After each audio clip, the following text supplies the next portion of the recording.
I am really excited to be making this announcement. Through the Starfleet Leadership Academy, I am now offering one-on-one coaching. You've been listening to the Starfleet Leadership Academy, right? You know what I can do. I'm able to help you learn in a fun and engaging way. My one-on-one coaching will help you apply the concepts that you learn in the Starfleet Leadership Academy podcast and even more to your own life and career. With my help, you'll be able to take your career to the next level. You'll be able to lead teams more effectively, make better decisions, and even achieve your goals faster than before. Contact me today for special pricing on this new and exciting service. Contact me by visiting starfleetleadership.academy/contact or hitting me up on social media at SFLA Podcast on Twitter or at Jeff T. Akin anywhere. Contact me today and start getting coached through the Starfleet Leadership Academy. Welcome to the Starfleet Leadership Academy. Leadership development told through the lens of Star Trek. Your host, Jeff Akin, is a 20-year veteran of the public and private sectors in management and leadership. He specializes in helping people unlock their true potential and is a huge Star Trek fan. And now, here's your host, Jeff Akin. Welcome. Thanks for joining me today. The Red Squad recruitment drive is almost over.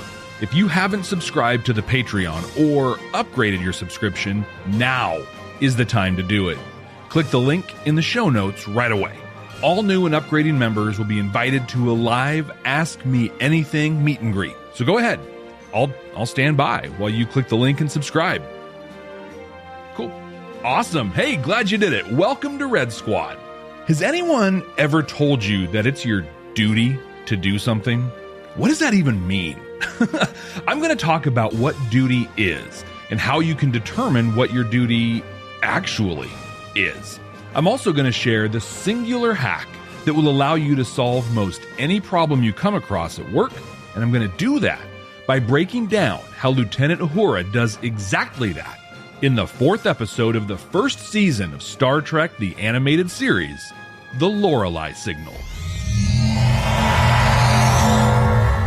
The Enterprise is heading to a sector of space where ships have been disappearing. After collaborating with the Klingons and Romulans, they've timed it down to the second when ships go missing. If my calculations are correct, Captain, we have 20 seconds to go. They hear a sound, almost like singing, come over the comms. They head to a planet in the Turian system. The men on the ship seem drawn to the singing. It seems to be calling us. But the women are unaffected. Uhura notes it, and Nurse Chapel validates it. The men are affected and are even having visions, but the women just hear a sound. They just hear singing. Despite knowing all of this, when they reach the planet, they leave Scotty in command, while Kirk, Spock, McCoy, and some other men beam down to investigate. After they leave, Uhura notices that Spock was reading his instruments wrong, that he was hallucinating his readings. These figures just don't match up with Spock's. On the planet, the men end up in a structure. Inside, they're greeted by a large group of women. I am Thela, the head female. That all look nearly identical. In a very private experience between husband and wife, he gently places her in our female improvement system. They know the team's names and lots of details about them and the ship. They have a tool called the Opto-Odd that can apparently see everything. Well, they have a feast and a party to celebrate the Enterprise's arrival. After a while, all the men begin to pass out. Probably that nectar. As they're dragged away to rest, Thela sheds a tear.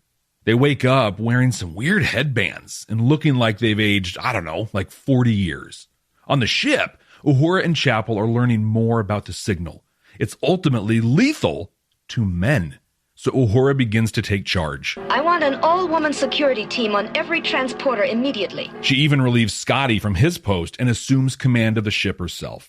Kirk is reminded that he has duties, and this brings him a little lucidity. He and the landing party try to escape, but they're just too weak. I'm too weak. They're locked back in their room, but are able to pick the lock and escape. And then the chase is on. They end up hiding in a huge cistern, but because they're so weak, they're trapped inside of it. They discuss what's happened, and Spock figures out that the headbands are draining their life force and transferring it to the women. All the men on the ship are in huge danger. I'm in danger! After a big team effort and a lot of help, they're able to get Spock out of the cistern. He uses the optowad to locate their equipment and updates Uhura on everything that's happened. The all-woman security teams Box Force 5 beam down to the planet. Thela tells him to take a hike, but Uhura isn't backing down. Until we find Captain Kirk, we will not leave. And she just starts blasting. They stun the captors and start searching for the men. They find Spock and get him back to the ship, but they can't find the others. Thela finally comes clean and explains everything that's happening. Their people came to this planet a long, long time ago, not knowing that it drains the life force from the men. And as they learned that, they also found out that women gained new powers of influence. The catch is that they have to revitalize every 27 years by draining the life from other men. Death! By snoo-snoo! They find the rest of the landing party and free them from the cistern. They get them back to the ship, but they're not sure how to save them. Nothing, absolutely nothing that Nurse Chapel has tried is working. But Spock has an idea. Perhaps the transporter is the key. They're going to use the pattern buffers in the transporters to try to reconcile their current physical state with their pattern when they first beam down to the planet.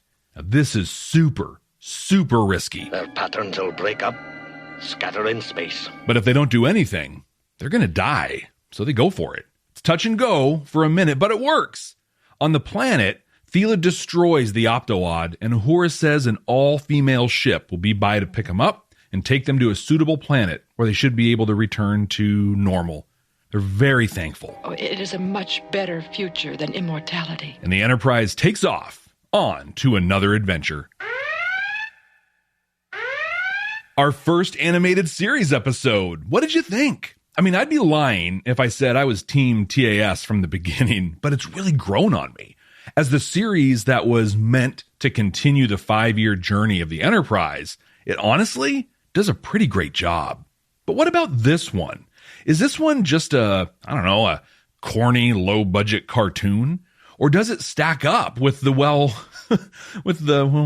kind of corny, not as low-budget as you'd think, original series episodes? Come to Quark's Quark is fun. Come right now. Don't walk. Run! Hey, Brent, have you ever seen Babylon 5 before? Babylon 5? You mean that show from the 90s? Yep. No. You want to watch it for the first time? Let's do it. Babylon 5 for the first time, not a Star Trek podcast. We are two veteran Star Trek podcasters watching Babylon 5 for the first time.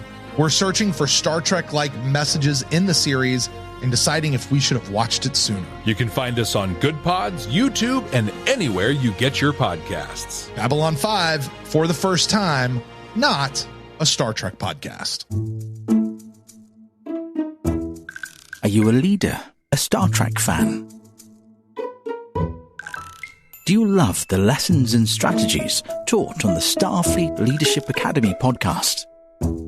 Visit jeffakin.com/store to get shirts, mugs, and other great merchandise to show off where you have learned all the great strategies and lessons that are taught on the Starfleet Leadership Academy. Visit jeffakin.com/store or click on the link in the show notes to support the podcast and look good doing it. I do carry a select line of unique artifacts and gemstones indigenous to this region. The animated series. Each episode starts super strong. I mean, this theme is fantastic.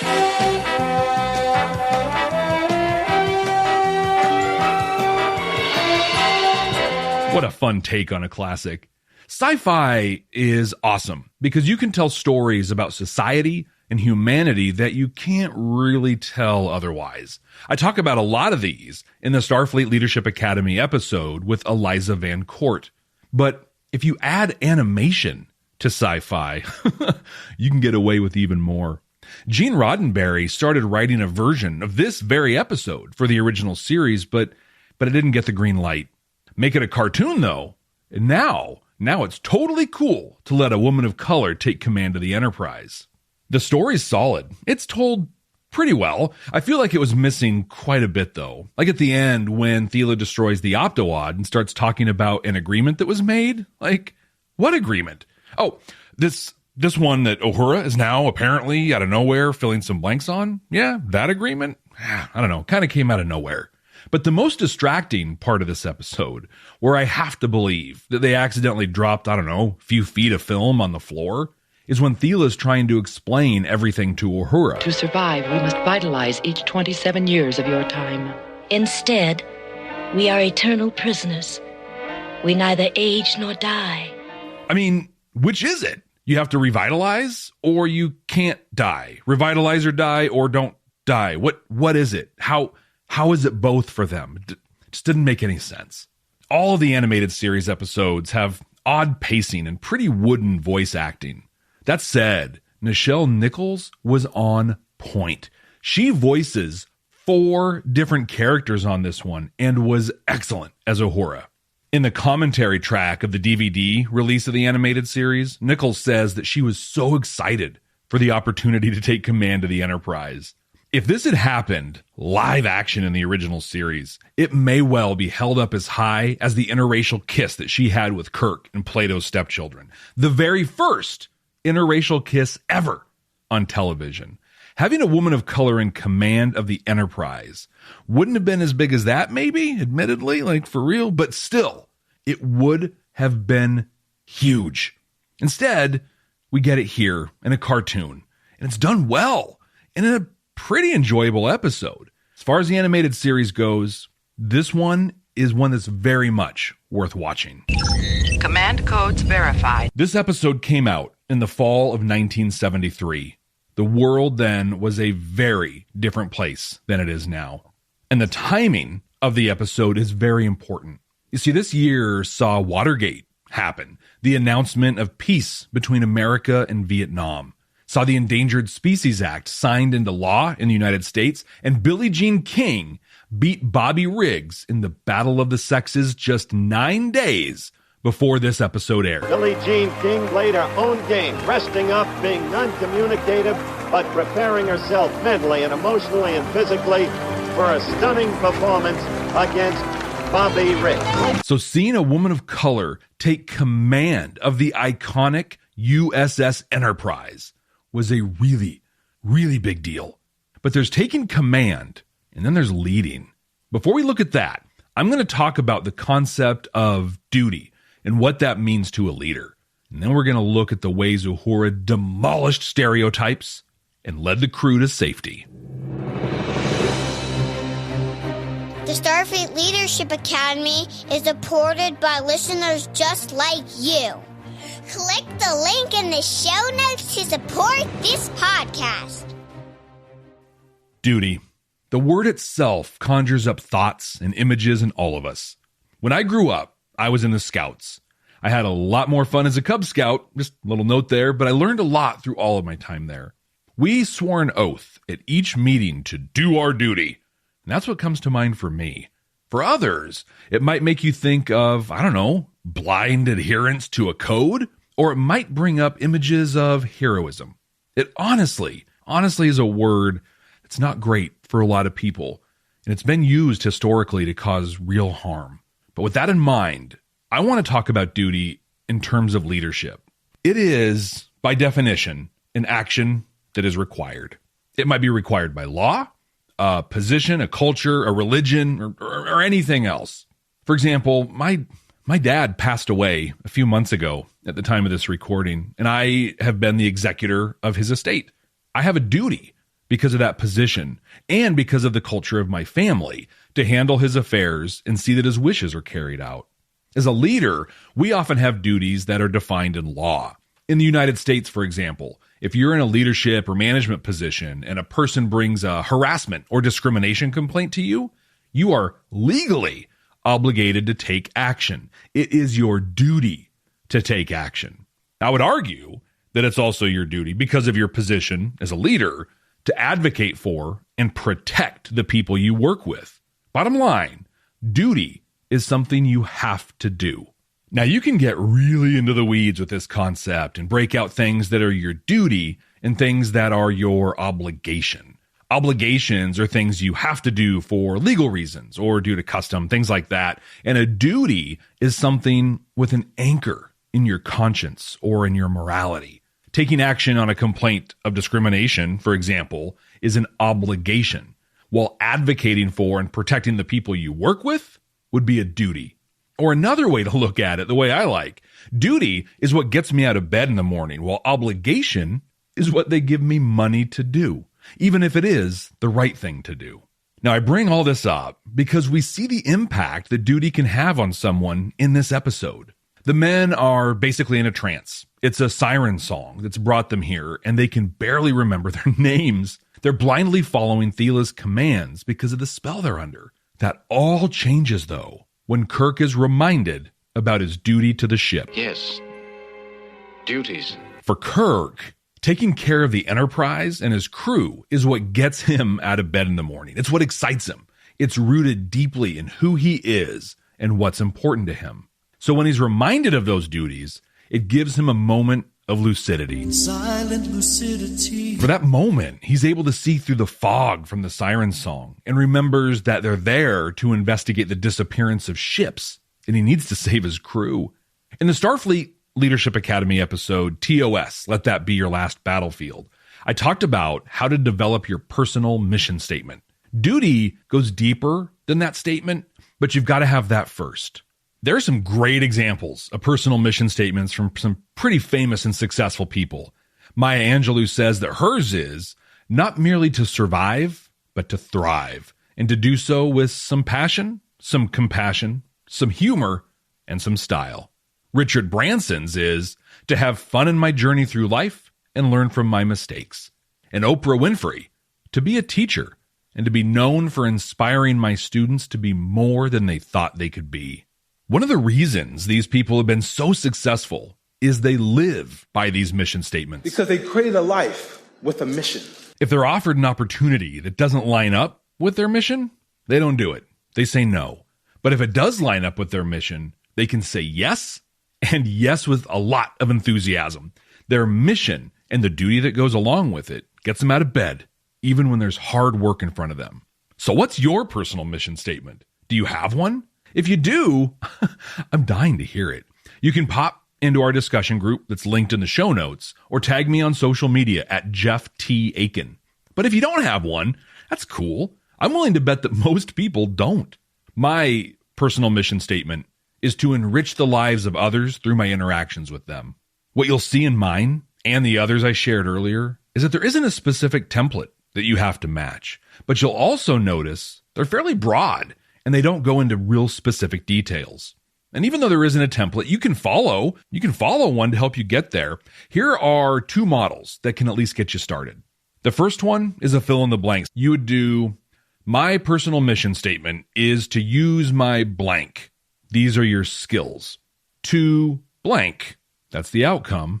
For blank, the group of people or whatever you want an impact for, right?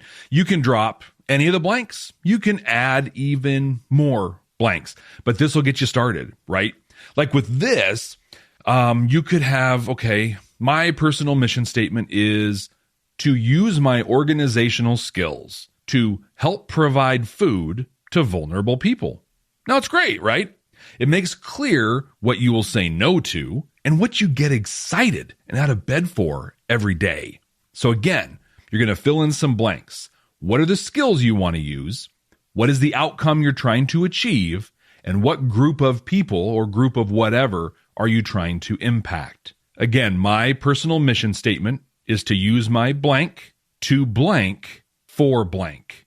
And while that's a good starting point, it's also pretty specific and can be pretty restrictive. And that's why I generally prefer this second approach. First, identify what value you can provide the world. Second, identify who you want to provide that value to. Third, identify the core skills you want to use to deliver that value. And finally, cut out any specifics or excessively descriptive words. I'm going to use Oprah's mission statement for this one. Her mission is to be a teacher and to be known for inspiring her students to be more than they thought they could be. So her value that she wants to provide is inspiration, inspiring. Who are her students? Her core skill is teaching. Cutting out the specifics? Well, that's invisible here because we're seeing the final product. But she could have started with something about her highly motivated students or providing lifelong impactful inspiration. But she cut it down to the minimum necessary. This step is really important because we tend to get hung up on adjectives and descriptors that ultimately distract from the core point. Now, we can dive a lot more deeply into this. If you want more, I recommend listening to the episodes TOS, Let That Be Your Last Battlefield, and DS9, Playing God. Now that you have your personal mission statement and you've shared it with me on social media, you're going to want to identify your duty. For me, it's those opportunities to actively enrich someone's life. Those are one-on-one conversations, problem solving, and often process improvements. When I have a calendar full of one-on-one engagements, I wake up excited and ready to rock. When I wake up in the morning and the alarm gets out of warning. So with your personal mission statement, what are your duties? What will clear the fog of the siren song of Netflix or TikTok or I don't know, Roblox? What do you do these days? I don't know. But what will clear the fog of the siren song of distractions in your life? Star Trek makes this pretty simple, right? Maybe a little too simple in this episode, but that makes it easy to adapt and see yourself in it. And while Kirk's duty has been pretty consistent through all of Star Trek, this moment made perfect sense in the episode. Uhura hasn't really been clear in what her duty is. But in this episode, we see that her duty is also to the Enterprise and the people serving on board. And let's talk about those people, right? They are some of the best at what they do. We see this more explicitly in The Next Generation, like in the Starfleet Leadership Academy episode on TNG Q Who, where they outright say an assignment to the Enterprise is a really big deal. And that's been the case since the beginning. So when things start going south in this one, when the men are clearly the ones affected by the signal, of course Uhura is right on top of it. Before the men had even gone onto the planet's surface, she'd noticed that things weren't right. Strange things are afoot at the Circle K. And had Nurse Chapel confirm that she was seeing what she thought she was seeing. Then she saw they'd been operating off of false sensor readings. Whoa. I am sorry. Are you trying to say the word sensors? Because to me, you're saying sensors. Sensor readings? So she takes immediate action. Taking command of this ship.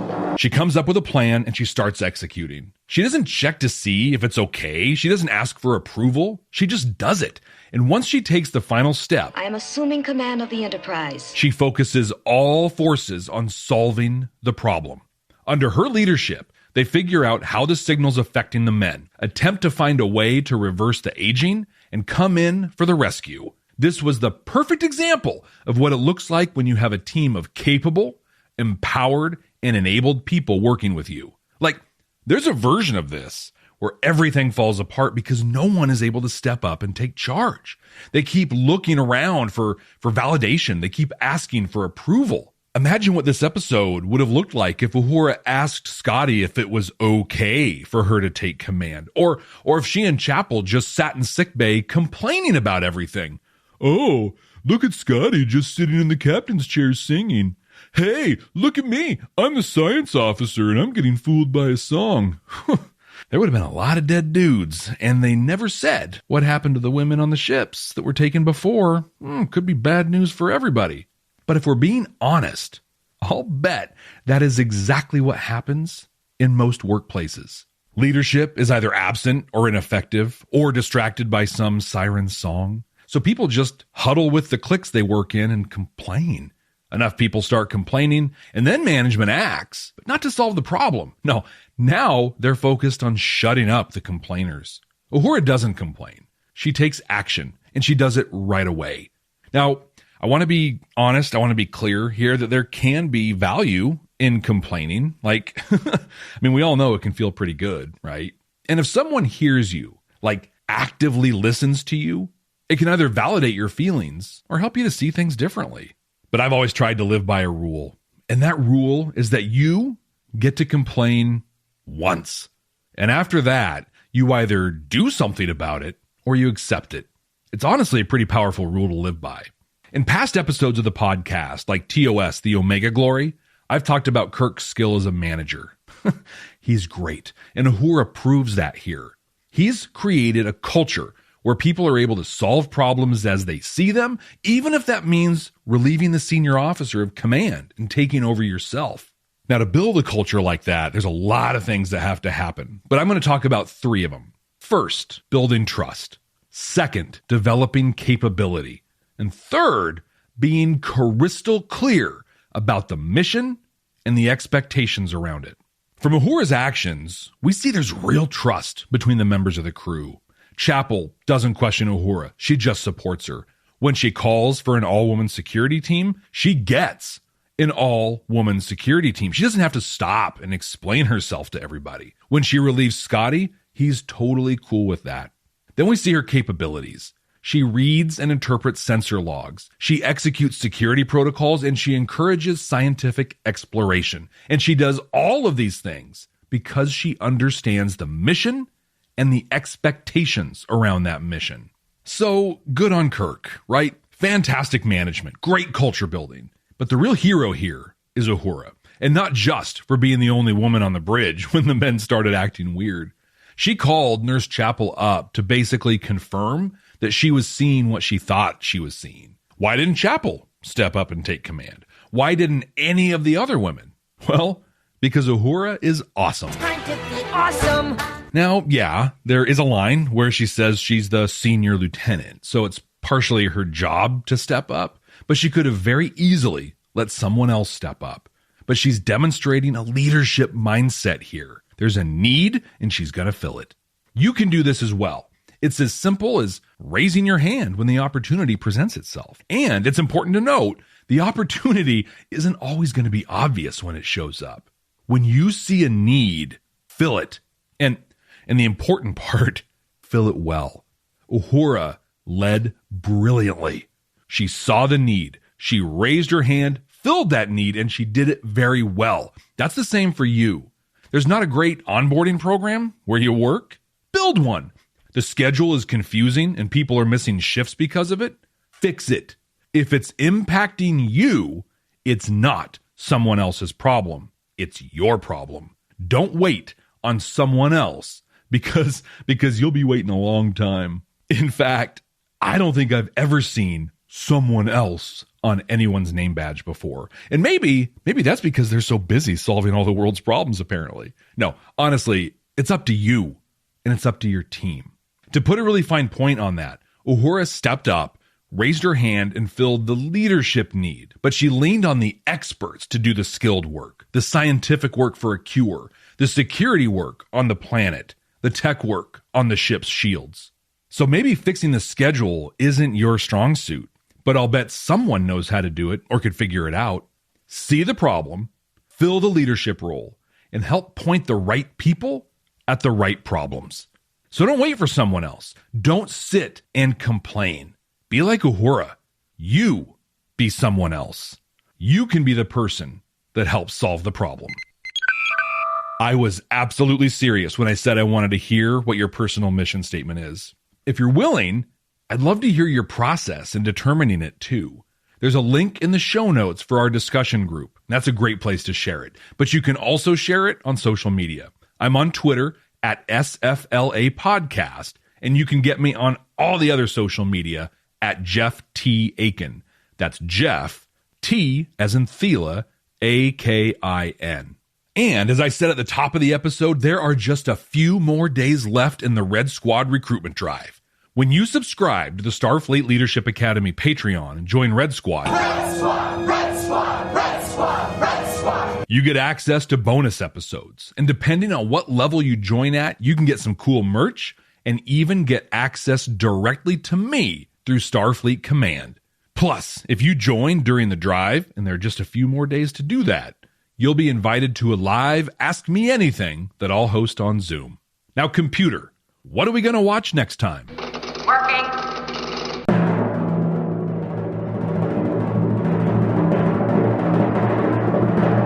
Oh, this is a big one. To date, I think we've watched 7 episodes of Enterprise, and while some of them have been good episodes, they haven't really shown us great leadership in action.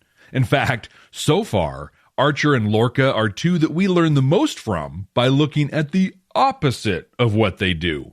Well, this episode flips the entire series of Enterprise on its head and sets up some very controversial moments for Captain Archer. Next time, we'll be watching the 2nd season finale, episode 26 of the 2nd season, The Expanse.